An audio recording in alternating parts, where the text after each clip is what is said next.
اور میں سب سے پہلے پاکستان جنرل عاصم منیر صاحب کو سیلوٹ پیش کرتا ہوں، اپنی پیراملٹری فورسز کو سیلوٹ پیش کرتا ہوں، اپنی نیوی کو اور اپنی جو بڑی ہماری افواج ہے ان کو سیلوٹ پیش کرتا ہوں کہ اتنی بہادری سے اور اتنی ان کی اسٹریٹجک مینجمنٹ جن کی جیسے ان کی آؤٹ کلاس رہی ہے، اور جتنا پروفیشنلزم پاکستان آرمی نے اس موجودہ صورتحال میں اور اس سخت ترین حالات میں انہوں نے دکھایا، میرے خیال میں دنیا کی کوئی بھی فورس ایسا اس وقت نہیں کر پائی کہ جب مودی نے زبردست ہم پہ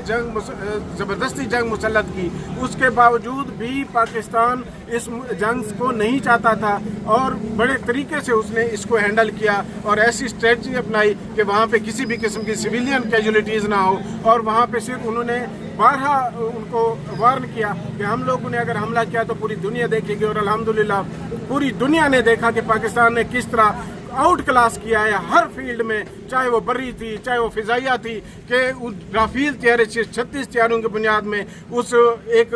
فرعون کا یہ ذہن تھا کہ ہم لوگ پاکستان کو نیست و نابود کر دیں گے، لیکن 001 سے شروع ہونے والا وہ پہلا رافیل طیارہ جو انڈیا کو دیا گیا، سب سے پہلے وہی زمین بوس ہوا، اور ان کا وہ غرور وہ خاک نشی ہوا، ان کا وہ غرور زمین بوس ہوا، اور پاکستان کے آرمی نے پاکستان کے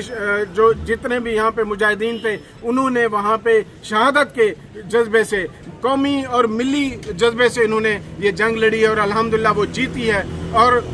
بہت ہی محدود وسائل میں رہ کر بھارت ایک بہت بڑی آرمی ہے، بھارت ایک بہت بڑے بجٹ کی آرمی ہے، لیکن الحمدللہ ہماری پاک فوج نے اپنا لوہا پوری دنیا میں منوایا ہے۔ پاکستان کے اندر بھی اگر جتنے بھی وہاں پہ یہاں مسائل تھے، یہاں پہ اندرونی جنگ بھی لڑی ہے، وہاں پہ ہمارے جو بیرونی دشمن ہے جو اس وقت خطے کا بہت بڑا دہشت گرد اسرائیل کے بعد ہے، وہ ہمارے علاقے میں یہ بھارت ہے، جو وہاں بھی انہوں نے اس کو آؤٹ کلاس کیا، اس کے ساتھ جنگ لڑی ہے اور اس کو نیست و نابود کیا ہے کہ اب اس کے پاس بولنے کے لیے کچھ نہیں بچا، اور الحمدللہ ہم اپنے تمام شہداء کو سیلوٹ پیش کرتے ہیں، ان تمام لوگوں کو سیلوٹ پیش کرتے ہیں جو ڈیتھ وارنٹ پہ سائن کر کے وہاں پہ انڈیا میں گئے کہ اگر یا تو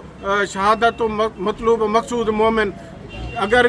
اسی شہادت کے جذبے سے وہ گئے اور ڈیتھ وارنٹ پہ سائن کرنے کے بعد گئے، اور اس کے بعد الحمدللہ اس کے بعد وہ غازی ہو کے واپس آئے، ہم ان تمام لوگوں کو سیلوٹ پیش کرتے ہیں، ہم اپنی تمام افواج کو سیلوٹ پیش کرتے ہیں جنہوں نے اس وقت پوری قوم ہونے کا ثبوت دیا۔ یہاں پہ کوئی بلوچ نہیں تھا، کوئی پشتون نہیں تھا، کوئی سندھی نہیں تھا، کوئی سرائکی نہیں تھا، کوئی پنجابی نہیں تھا، صرف اس وقت ایک قوم کھڑی نظر آئی، لڑتی ہوئی نظر آئی، اور پورے جذبے سے اور پورے شہادت کے جذبے سے لڑتی نظر آئی، اور اس وقت پاکستان ایک ایسی قوم ہے جو میں سمجھتا ہوں کہ آنے والے وقتوں میں تمام مسلم دنیا کو بھی لیڈ کرے گی، اور دنیا میں اپنا لوہا منوایا ہے کہ دنیا نے پاکستان ایئر فورس کو